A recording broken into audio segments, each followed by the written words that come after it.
Irmão, graças a Deus por mais essa oportunidade de estarmos juntos na presença do Senhor, para cultuar na beleza da sua santidade.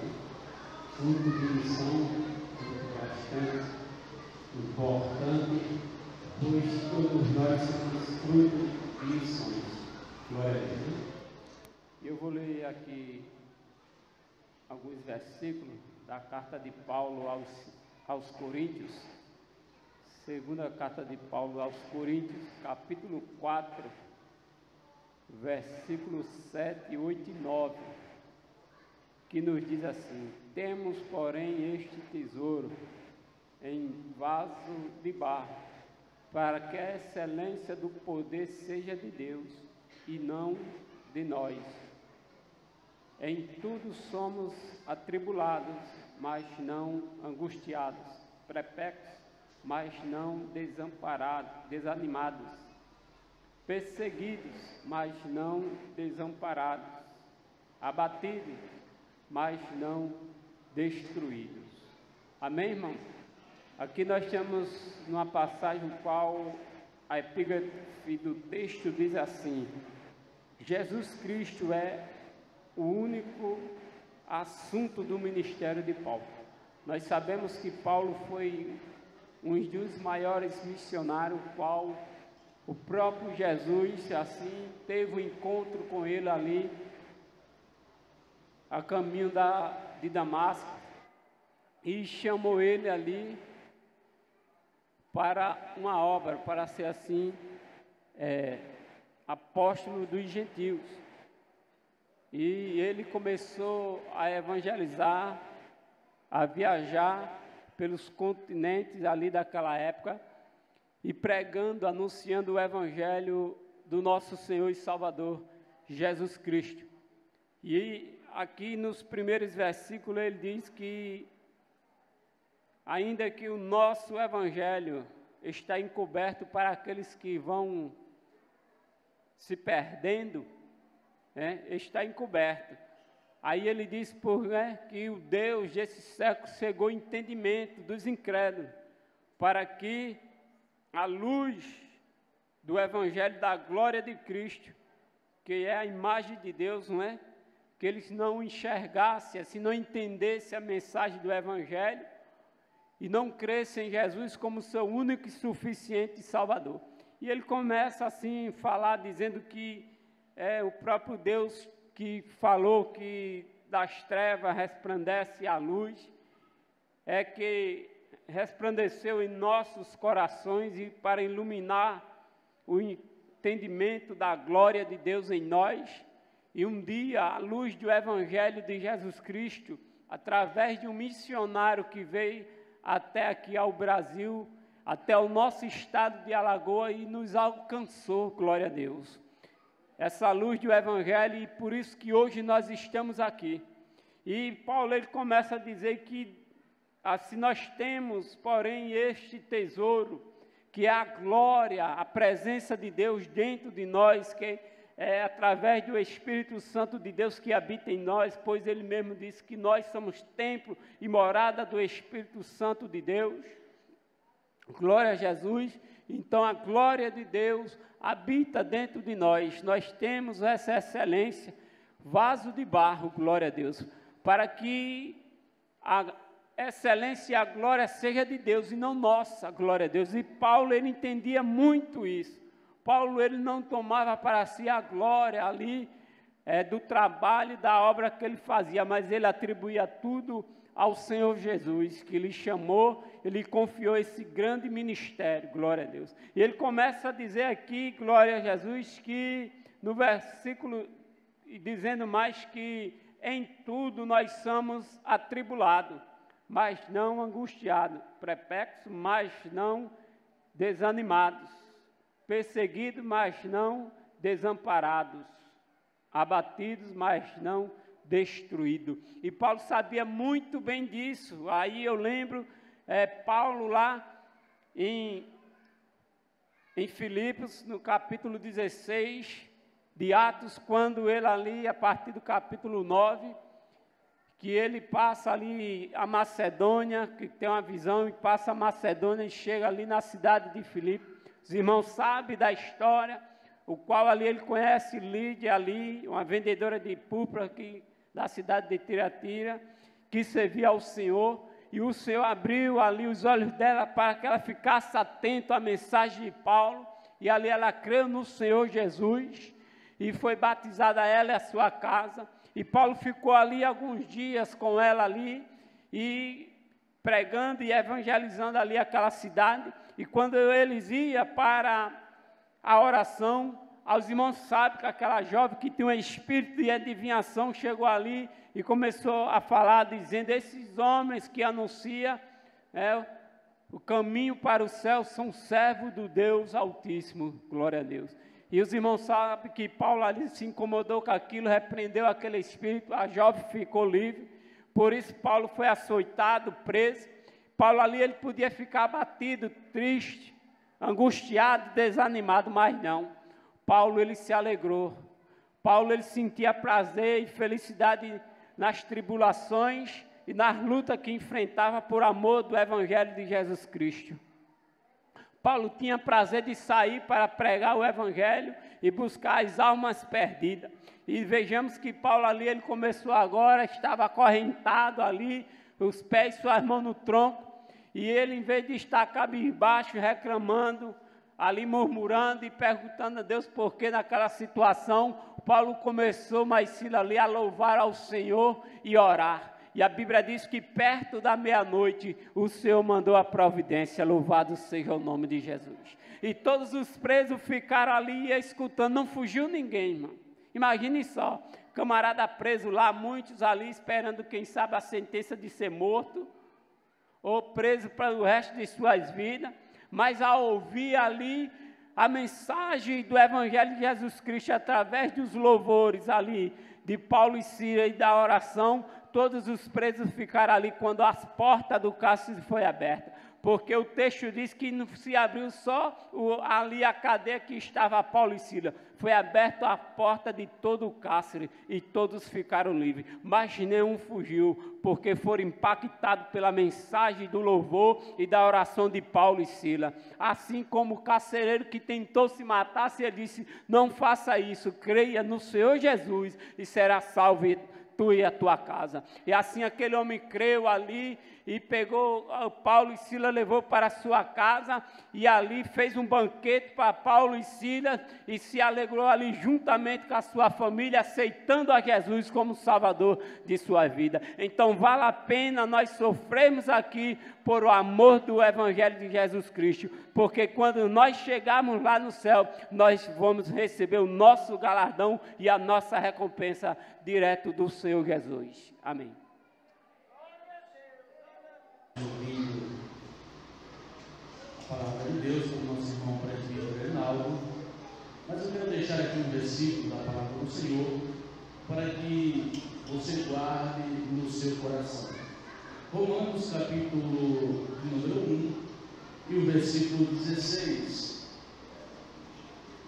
Romanos capítulo 1 e o versículo 16, está escrito assim: porque não me envergonho do Evangelho de Cristo, pois é o poder de Deus para a salvação de todo aquele que crê, primeiro do judeu e também do grego.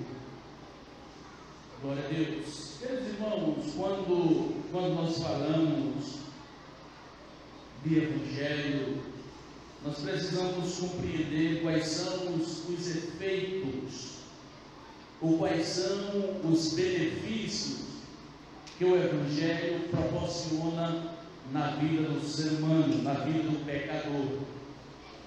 Levando-se em consideração que toda a humanidade pecou, e a própria Bíblia testifica sobre isso em Romanos 3:23, quando diz que todos pecaram, destituídos estão da glória de Deus. Jesus Cristo foi o protagonista do Evangelho, e o Evangelho, ele sendo o poder de Deus, ele tem poder de anular todo o efeito do pecado na vida do ser humano. O pecado é uma doença que destrói a alma, apodrece o corpo, destrói o espírito e separa o homem de Deus.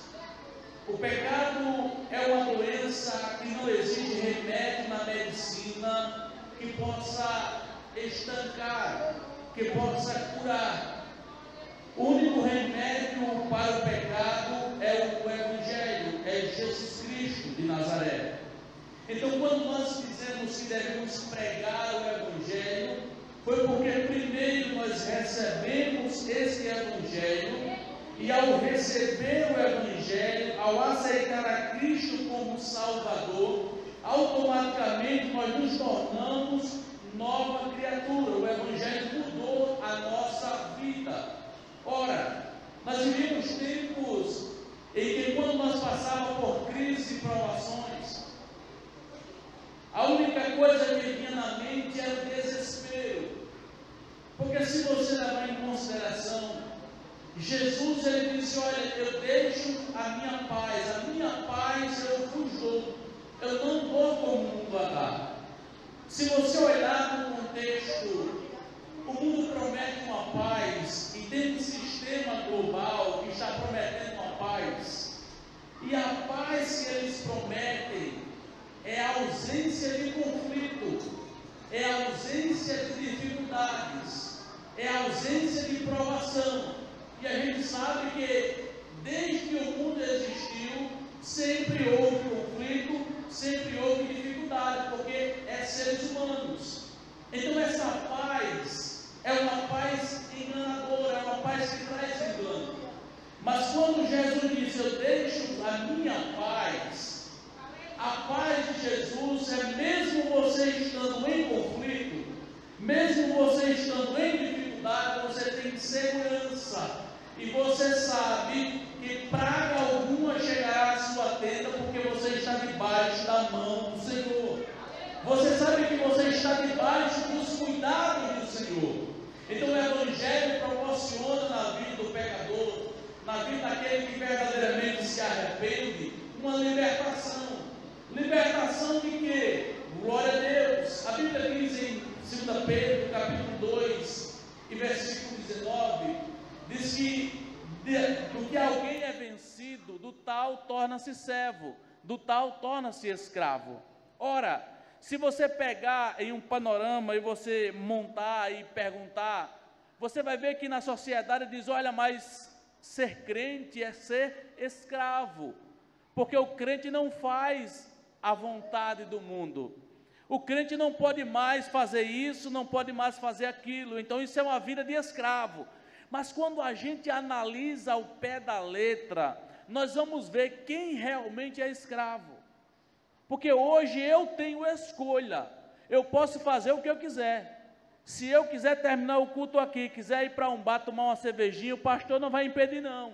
Nem tampouco Deus vai impedir. Mas sabe por que eu não faço? Porque eu sou liberto, eu tenho poder de escolha. Glória a Deus. Mas aquele que está dominado pelo vício, ele não tem poder de escolha, ele está dominado, ele é escravo. Então o verdadeiro escravo é aquele que vive dominado pelo pecado. Nós somos libertos para a honra e glória do nome de Jesus, e é por isso que nós escolhemos estar na presença dele, agradando a ele, do que estar fazendo a vontade do mundo, a vontade da carne. O Evangelho é poder de Deus. O Evangelho, ele sara a alma, ele cura da depressão. O Evangelho cura da ansiedade. Glória a Deus. O Espírito Santo de Deus em nossa vida, irmãos, além de tudo isso, ele nos guia no maior projeto de Deus, que é o projeto de salvação. Então você que nesta noite entrou por essas portas, saiba de uma coisa: naquele dia, quando ele morreu no Calvário, foi olhando para você, que no dia de hoje, você ia ouvir a sua palavra, e a tua alma é preciosa aos olhos do Senhor.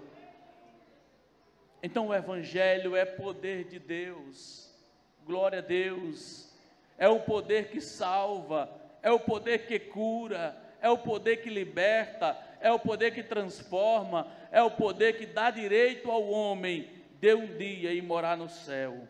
Glória a Deus. Deus abençoe a igreja, presbítero Reinaldo, em nome de Jesus.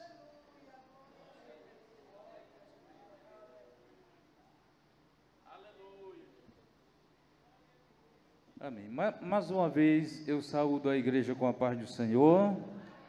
Meus irmãos, eu estou aqui com um pedido de oração desde sexta-feira, né? Estou aqui. E a nossa irmã Inês, ela agradecendo pelas orações feitas pela Fiamma, que ela está passando por um processo complicado na sua saúde e está fazendo tratamento e ela está reagindo ao tratamento e Deus está operando na vida dela. Diga amém. E conversando com o nosso irmão Whindersson Santos, ele disse que ela está resistindo. Vai ser necessário fazer uma cirurgia e Deus está com as mãos sobre ela. E um outro pedido que eu faço, irmãos, é em relação ao nosso irmão José Arnaldo, né, o esposo da irmã Beta. Ele está precisando também de uma intervenção divina, né? Ele está cometido de uma enfermidade e a irmã Beta me chamou para fazer uma oração por ele. E quando eu cheguei lá, perguntei a ele se ele queria aceitar Jesus, ele falou bem forte que queria. Eu orei por ele, Jesus perdoou os pecados dele, e ele disse que Deus vai completar o milagre na vida dele, ele vem agradecer. Quem diz amém? Então vamos continuar orando pela Fiamma e pelo nosso irmão José Arnaldo. Meus amados irmãos, no capítulo de número 16 do Evangelho de Jesus que escreveu São Mateus, o versículo de número 13 diz assim: E, chegando Jesus às partes de Cesareia de Filipe, interrogou os seus discípulos, dizendo: Que dizem os homens ser o Filho do Homem? E eles lhe disseram, uns João Batista, outros Elias e outros Jeremias ou um dos profetas. Disse-lhe: E vós, quem dizeis que eu sou? E Simão Pedro, respondendo, disse: Tu és o Cristo, Filho do Deus vivo. E Jesus lhe respondeu, disse-lhe: Bem-aventurado és tu, Simão Barjonas, porque não foi a carne e o sangue que tu revelou, mas meu Pai que está nos céus. Pois também eu te digo que tu és Pedro, e sobre esta pedra edificarei a minha igreja, e as portas do inferno não prevalecerão contra. Meus amados irmãos, Jesus, quando ele palmilhou esta terra e cumpriu o seu ministério, ele chamou alguns para seus discípulos, entre eles Pedro, e praticamente todos eram funcionários da pesca. Eles trabalhavam pescando, outros eram cobradores de imposto, como no caso de Mateus. E Jesus, quando os chamou para discípulo, todos estavam ocupados fazendo alguma coisa, trabalhando para granjear recursos para suprir as suas necessidades. E a gente possamos perceber que depois Jesus ele chama os 12 e nomeia como apóstolo e ordena que eles façam a obra. Então todos eles foram capacitados pelo Senhor para fazer a obra. E a gente vê que aqui Jesus, ele ordena aos seus discípulos e faz uma pergunta a cada um deles. E Jesus, ele fica encantado com a resposta de Pedro. Que dizes o Filho do Homem, que dizem os homens quem eu sou? Aí Jesus, ele ouve a resposta de Pedro, e Pedro diz: Eu digo que tu és o Cristo, o Cristo, o Filho do Deus vivo. Jesus, ele vai dizer para Pedro que edificaria a sua igreja sobre aquela pedra, que Jesus sendo a pedra, Pedro, fragmentos de pedra. E disse Jesus que as portas do inferno não prevaleceriam contra a igreja. E meus amados irmãos, e Jesus, ele lapidou a vida de Pedro, trabalhou bem direitinho na vida de Pedro. Pedro, ele foi aquele apóstolo que em seu percurso de viagem na vida ministerial, Pedro também ele teve as suas falhas, como qualquer um nós temos, mas a gente possamos perceber que Jesus sempre estava orientando a Pedro, fortalecendo a Pedro pela sua palavra, ao ponto de Jesus ele fazer milagres através de Pedro. E na leitura oficial em que o nosso pastor ele leu, todos nós lemos, que Jesus, depois da sua ressurreição,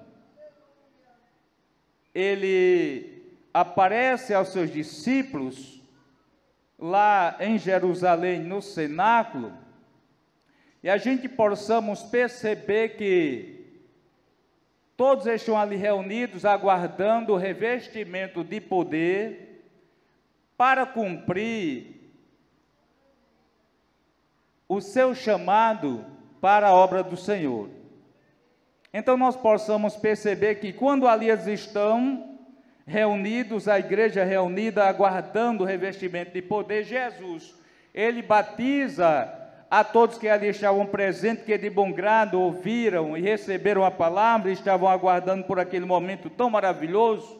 Eles são batizados com o Espírito Santo, e após serem batizados, a gente possamos ver que Pedro, ele sai para pregar a palavra com ousadia, glória seja dada ao nome do Senhor, e ele, quando no versículo de número 37, 38, diz assim: e disse-lhe Pedro, arrependei-vos cada um de vós e seja batizado em nome de Jesus Cristo para perdão dos pecados, e recebereis o dom do Espírito Santo, porque a promessa vos diz respeito a vós, a vossos filhos, e a tanto quantos estão longe, tantos quanto Deus nosso Senhor chamar. E com muitas outras palavras, isto testificava e exortava, dizendo: salvai-vos desta geração perversa.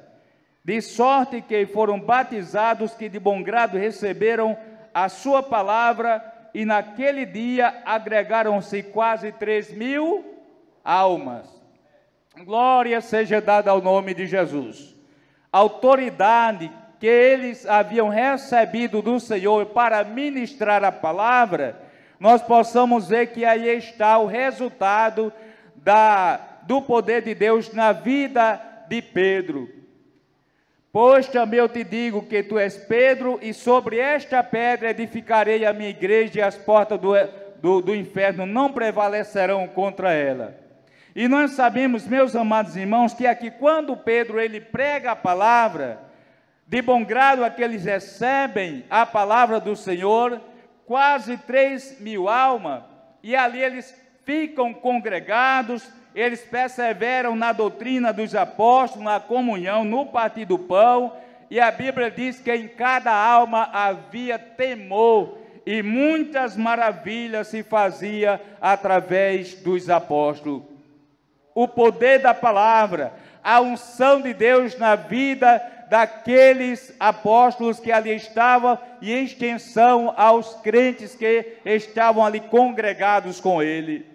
As portas do inferno, ela nunca prevaleceu e nem vai prevalecer contra a igreja do Senhor. E a gente possamos ver que enquanto eles pregavam, a Deus ele trabalhava de uma forma tão maravilhosa, que no versículo de número 47 diz que louvando a Deus e caindo na graça de todo o povo, e todos os dias acrescentava o Senhor a igreja naqueles que se haviam de salvar. Glória a Jesus. O poder da palavra, ele era muito presente na vida daqueles irmãos primitivos, porque eles viviam em perfeita união e comunhão com Deus. Aí você vai ver que no capítulo 3, Aí vem a sequência desse poder. Pedro e João subiu junto ao templo à hora da oração, a 9ª. E observe, irmãos, que todos os dias era levado um moço que era paralítico para pedir esmola àqueles que entravam ali. E enquanto eles levavam aquele moço, então eles entendiam que era um lugar onde entrava muita gente boa, os cristãos, coração aberto para abençoar. Era o melhor lugar para ele estar ali, para receber algumas esmolas, para manter-se. Mas uma coisa inusitada que aconteceu, fora do comum para aquele moço, é que quando Pedro ele vai entrando juntamente com João, aí ele olha para Pedro e João, esperando receber deles alguma coisa. Esses são crentes, eles são bons, vai me abençoar. Aí é quando ele ouve Pedro dizer, olha para nós. Aí atentamente ele olha para Pedro e João. Aí Pedro, ele diz para aquele moço, não tenho prata nem ouro, mas o que tenho isso te dou. Em nome de Jesus Cristo Nazareno, levanta-te. E aquele moço, os artelhos dele se firmaram, ele saiu louvando e glorificando o nome de Jesus. O poder do Evangelho, ele transforma a vida. O poder do Evangelho, ele cura, ele traz benefícios na vida material e espiritual de uma pessoa. E Deus, ele tem as suas maneiras gloriosas de trabalhar, proporcionando bem-estar para aquela pessoa. Foi isso que ele fez com a gente. Mas, meus amados irmãos, sempre houve os opositores da obra de Deus. Sempre existiu e não vai deixar de existir. Porque no capítulo 4, que estando eles ainda falando ao povo, sobrevieram os sacerdotes e o capitão do templo e os saduceus, doendo-se muito, porque havia acontecido aquele episódio inédito na vida daquele moço, de Jesus ter curado. E observando eles que Pedro e João eram indoutos, não tinham letras, e depois aqueles homens foram fazer perguntas para ele, e observaram que eles não eram pessoas letradas, que não eram capazes, não eram estudados, mas eles questionaram em relação àquilo que aconteceu. Mas Pedro, ele usa a palavra no versículo de número 11, e diz, ele é a pedra que foi rejeitada por vós, os edificadores, o qual foi posto por cabeça de esquina, e nenhum outro a salvação, porque nem também debaixo do céu, nem em outro lugar, e nem outro nome é dado entre os homens, pelo qual devamos ser salvos. Então, eles vendo a ocasião, ou seja, então eles vendo a ousadia de Pedro e João, informado de que eram homens sem letras, indoutos, se maravilharam e tinham conhecido que eles haviam estado com Jesus. Glória a Deus! Quem sempre esteve com Jesus e quem sempre está com Jesus, irmãos, tem a autoridade de Deus. Aí você vai ver que aí eles quiseram prender a Pedro e a João. E depois eles tiraram por menos, não prenderam, mas a gente vamos ver que lá no capítulo 12, o Herodes, ele chega e prende a Tiago, a João, a Pedro, mata Tiago à espada, por conta da festa do tabernáculo. Aí eles não, da Páscoa, não queriam matar Pedro por ocasião da festa, eles deixaram para outro dia. Mas Herodes, muito satisfeito pelo resultado da sua ousadia de matar a Tiago, a espada, aí prende Pedro para também depois da festa matar a Pedro. Aí coloca Pedro lá na prisão. Pedro lá está preso, guardado com um quarturno de soldados lá, guardando Pedro em segurança. Pedro, ele está lá guardado por causa da palavra do Senhor, por causa da libertação de um homem, por causa da cura, como foi o caso de Paulo e Silas, que foram presos por causa da libertação de uma jovem, diácono Edivaldo pregou.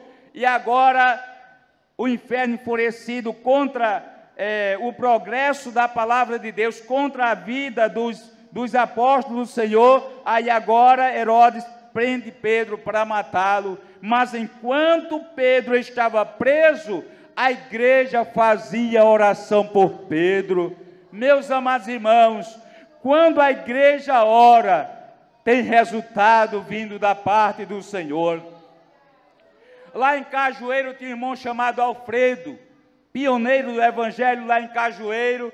Aí tinha uma macumbeira que morava perto da casa dele, fazia macumba todo dia, e o Alfredo não se incomodava. Aí chegou um dia, ela foi dizer para o delegado: seu delegado, tem um crente lá da minha casa, está fazendo culto lá, me incomodando. Faça alguma coisa, delegado. Aí o delegado chamou o irmão Alfredo. Quando chegou o irmão Alfredo na delegacia, disse: Alfredo, o senhor, essa mulher chegou aqui dizendo que o senhor faz culto lá na sua casa, e ela está sendo incomodada.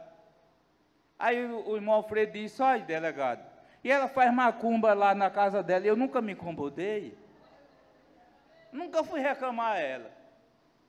Aí o irmão Alfredo disse: olha, seu delegado, o seu nome é Franco, né?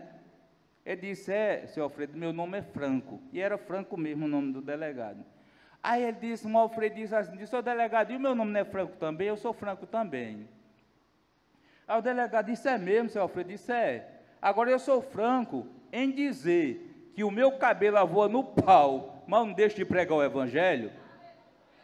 E o irmão Alfredo, irmão, pregou o evangelho, foi o pioneiro lá em Cajueiro, e lá tem uma igreja linda, maravilhosa, que glorifica o nome de Jesus. As portas do inferno não prevalecem contra a igreja do Senhor. Aí você vai ver que nos versículos seguintes do capítulo 12, aí a igreja orando, os irmãos orando, quando pensa que não, o anjo do Senhor abre a prisão, Pedro é solto. Aí chega lá na casa do grupo de irmãos que estava orando, aí aparece uma menina chamada Rod.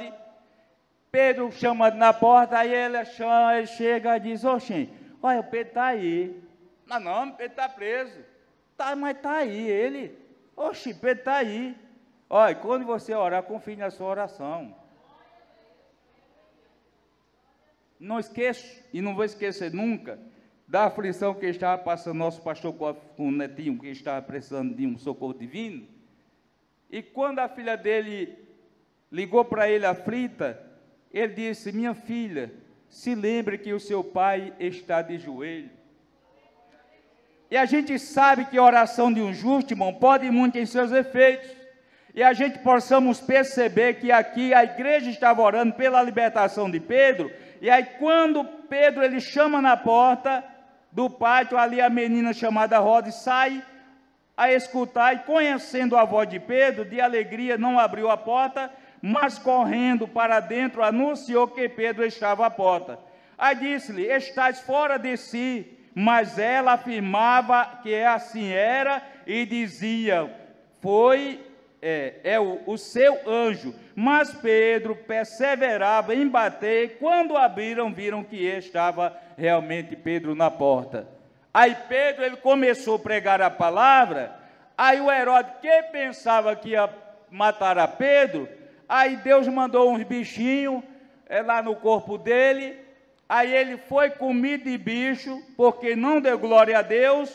Aí no versículo de número 23 diz: no mesmo instante feriu o anjo do Senhor, porque não deu glória a Deus, e comido de bicho expirou. E a palavra de Deus crescia e se multiplicava. Nunca o inferno prevaleceu e nunca vai prevalecer contra a igreja do Senhor. Jesus ele salvou ontem, Jesus ele salva hoje e vai continuar salvando, porque a igreja do Senhor ainda está aqui. Pregue para o seu vizinho, pregue para o seu amigo de trabalho, pregue para a sua família e deixe que o resultado venha da parte do Senhor. Nosso pastor ordena fazer o convite e eu quero saber se tem alguém que nesta noite quer aceitar a Cristo como Salvador da sua alma. Tem alguém? Quantos necessitam das orações? Quarta-feira estaremos aqui mais uma vez para adorar o Senhor. Amém? Oremos com nosso irmão Wellington.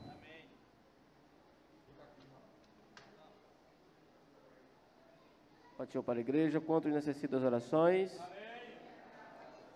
Oremos também pela irmã Mariquinha, irmãos, que precisa também das orações. Soberano e eterno Deus, Pai amado e santo, ó Deus querido e eterno, nós queremos, ó Pai, te agradecer, ó Deus, por mais um culto, ó Deus. Queremos te agradecer, ó Pai, por mais uma oportunidade onde estivemos na tua presença. Queremos te agradecer, ó Deus, por esta semana, Pai, que se foi e esta que começa, para que a tua mão continue, ó Deus eterno, a nos guardar, nos livrar de todo mal. Pai querido e santo, nós te apresentamos enfermos, para que o Senhor visite com salvação, com cura. Deus, te apresentamos a Fiamma, te apresentamos a irmã, ó Deus Mariquinha, te apresentamos, ó Deus eterno e santo, o irmão Zé Arnaldo, para que o Senhor, Deus, os visite, ó Pai, e que o teu nome venha a ser glorificado. Pai, nós cremos que tu és o mesmo, tu não mudaste, ó Deus, tu cura, tu és o Deus de cura. Pai querido e santo, guarda a tua igreja, nos dá uma ótima semana, em nome de Jesus, amém. Abramos nossas mãos, eleva meus olhos para os montes, de onde me virá o socorro. Meu socorro vem do Senhor, que fez os céus e a terra. Ele guardará a tua entrada e a tua saída. Desde agora e para sempre. O amor de Deus, a graça de nosso Senhor Jesus Cristo, a doce consolação do Espírito Santo, ser com todos vós, todos digam. Quarta-feira, não perca, estejam todos aqui.